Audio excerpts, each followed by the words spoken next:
अंडे बेचने वाला भूत। ये कहानी है रजतपुर नाम के एक गांव की, जहां एक अंडे बेचने वाले भूत की काफी खौफ था। दो गांव के लोग आपस में बात कर रहे थे। अरे भाई रमेश, क्या तुम्हें उस अंडे बेचने वाले भूत के बारे में पता है? रमेश बोलता है, हाँ रामू भाई, मैंने सुना है कि जो कोई भी उस भूत के सामने आया वो जिंदा नहीं बचा। रामू बोलता है, अरे मैं तुम्हें इसीलिए सुनसान रास्ते से जाने से मना कर रहा था।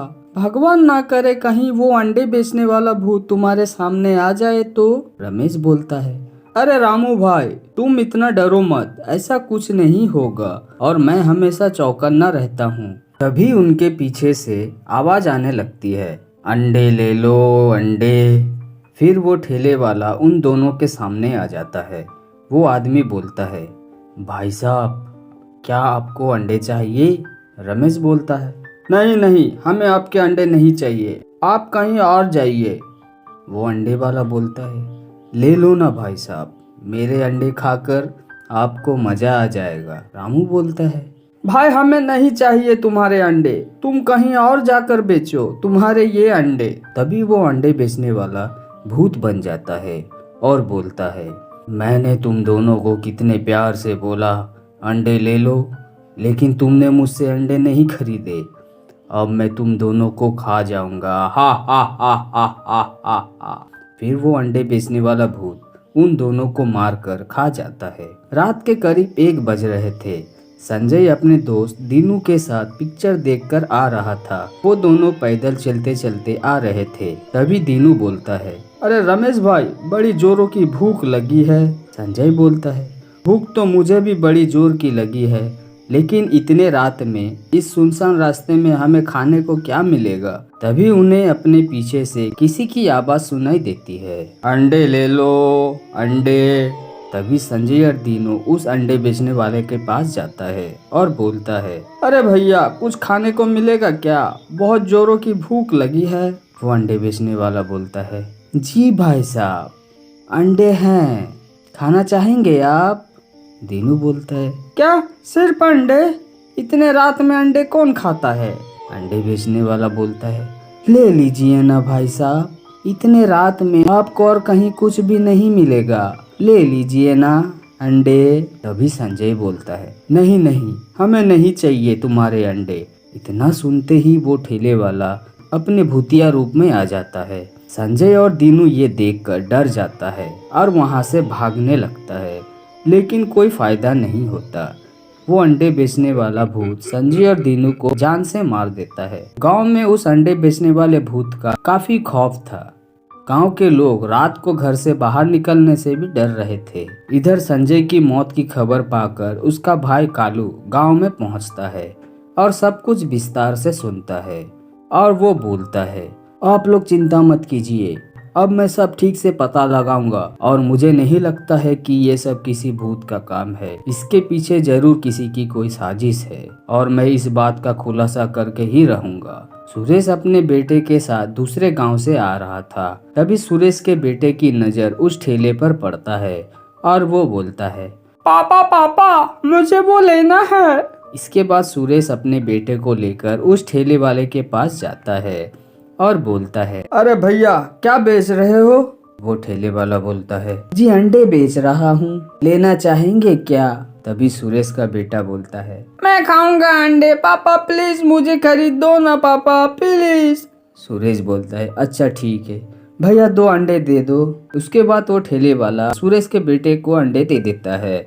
सुरेश का बेटा बोलता है, पापा पापा, अंडे बहुत टेस्टी है, आप भी लो ना।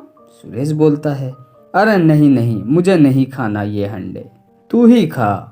इतना सुनते ही वो अंडे वाला अपने भूतिया रूप में आ जाता है और बोलता है, क्या कहा तूने? तुझे अंडे नहीं खाने? सुरेश डरता हुआ बोलता है, अरे मैं तो ऐसे ही बोल रहा था, मुझे माफ कर दो।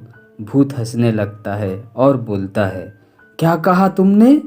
माफी?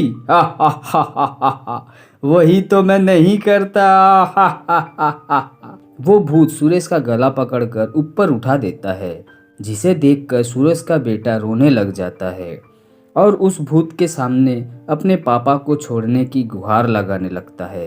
तभी पीछे से आवाज आता है, छोड़ दो उन्हें, मैं अब तुम्हें किसी की जान लेने नहीं दूंगा। तभी अंडे बेचने वाला भूत बोलता है, तू रोकेगा मुझे? रुक, तुझे मैं अभी दिखाता हूँ। इतना कहकर वो सुरेश को दूर फेंक देता है और कालू की तरफ बढ़ता है। कालू बोलता है, मैं नहीं डरता तुम जैसे भूत ऊत से, जो अपनी खुशी के लिए बेगुनाह लोगों की जान ले।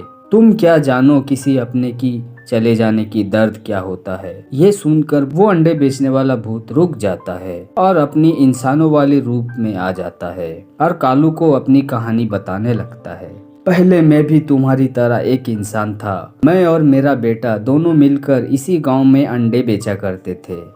आसपास के गांव के सभी लोग हमारे पास से अंडे खरीदते थे।